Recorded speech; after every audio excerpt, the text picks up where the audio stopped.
हाय, आदाब, सलाम, नमस्कार, सत श्री अकाल। मैं रोशन और आप देख रहे हैं times of Sitamarhi. Times of Sitamarhi में आपका स्वागत है।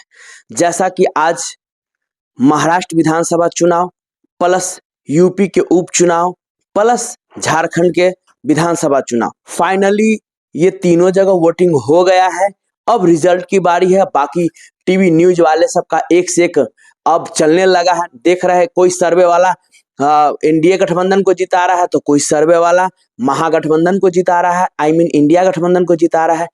एक्चुअली हमने जो एग्जिट पोल तैयार किया है, जो वहां के ग्राउंड रिपोर्ट के बेस पर जो आज वोटिंग हुआ है, उस बेस पे हमने जो एग्जिट पोल तैयार किया है, और मैं आपको बता देता हूं उस एग्जिट पोल के हिसाब से कितने सीट पे एआईएमएम के कैंडिडेट टक्कर दे रहे हैं सामने वाले विरोधी को, प्लस कितने सीट पे एआईएमएम के कैंडिडेट आगे चल रहे हैं।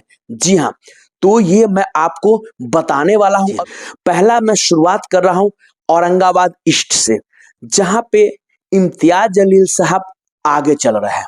एएसपी के जो कैंडिडेट थे प्लस एएसपी के जो अध्यक्ष, मतलब आजाद समाज पार्टी के अध्यक्ष चंद्रशेखर आजाद ने भी लास्ट टाइम अंतो अंत तक इम्तियाज जलील साहब को समर्थन दिया। इम्तियाज जलील साहब औरंगाबाद ईस्ट से आगे चल रहे हैं।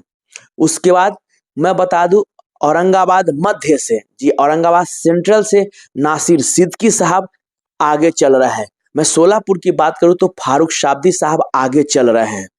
उसके बाद मैं बात कर लूं आपको भिवंडी से, जहां पे वारिस पठान साहब आगे चल रहे हैं। बहुत सारे लोगों को लग रहा था कि अरे वारिस पठान साहब नहीं टक्कर दे पाएंगे, लेकिन टक्कर नहीं, वारिस पठान साहब आगे चल रहे हैं जिस हिसाब से वहां पे आज वोटिंग हुआ है।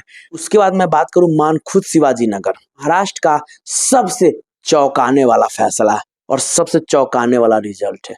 जी हाँ, अतीक अहमद साहब आगे चल रहे हैं मानखुर्द शिवाजी नगर से। कहीं ना कहीं सपा के जो बड़बोले नेता जी है अबू आजमी साहब, वो पिछड़ चुके हैं।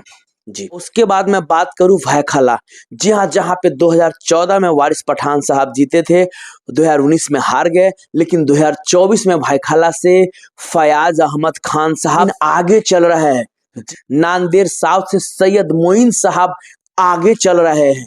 जी हाँ, नांदेड़ साउथ से सैयद मोइन साहब आगे चल रहे हैं। उसके बाद मालेगांव की बात करें तो मालेगांव से एआईएम के जो विधायक वर्तमान में थे मुफ्ती इस्माइल कासमी साहब, वो फिर से जीत रहे हैं मालेगांव से। जी हाँ, वो आगे चल रहे हैं।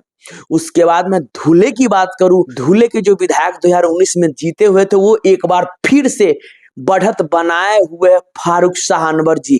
जी हाँ, धुले से एक बार फिर एएमएम के जो विधायक है फारूक शाह अनवर जी, वो आगे चल रहे हैं।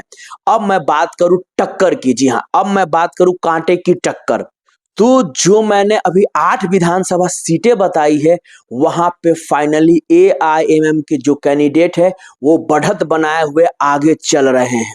अब मैं बात कर रहा हूं जहां कांटे की टक्कर है, अब मैं उस विधानसभा के बारे में आपको बताने जा रहा हूं जहां कांटे की टक्कर है।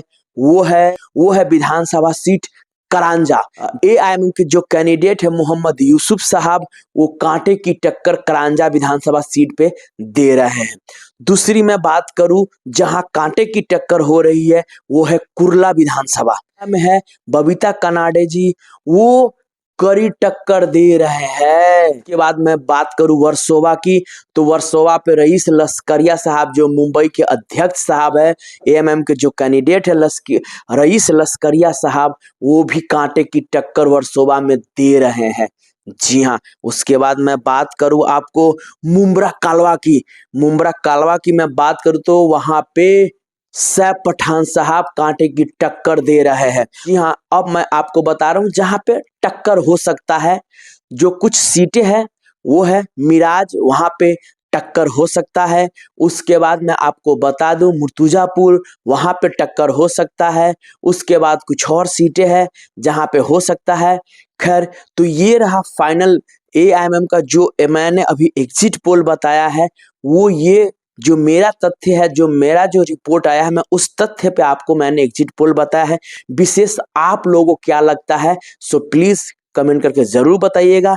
तब तक के लिए बाय बाय, टेक केयर, देखते रहिए टाइम्स ऑफ सीतामढ़ी।